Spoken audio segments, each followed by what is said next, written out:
Cette affaire rappelle Richard Reid et ses fameuses semelles piégées. Sauf qu'ici, vous l'avez entendu, le suspect était connu des services de sécurité. Alors comment a-t-il pu malgré tout monter à bord? Les mesures aujourd'hui en vigueur sont-elles suffisamment efficaces? Réponse avec Guillaume Hennet.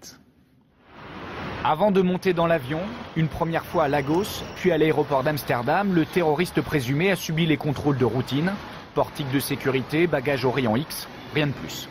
Le jeune Nigérian était pourtant connu des services de renseignement américains. Parce qu'il figurait sur une liste de personnes ayant des contacts suspects, il aurait dû passer des contrôles supplémentaires, mais cela n'a pas été fait.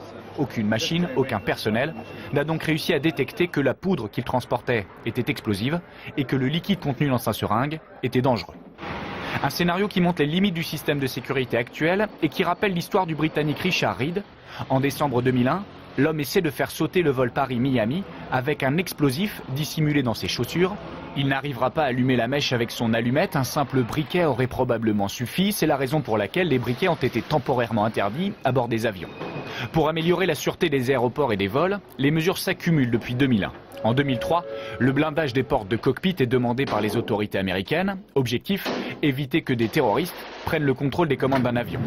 En 2006, après un complot déjoué en Grande-Bretagne, la réglementation change pour les objets autorisés à bord des avions.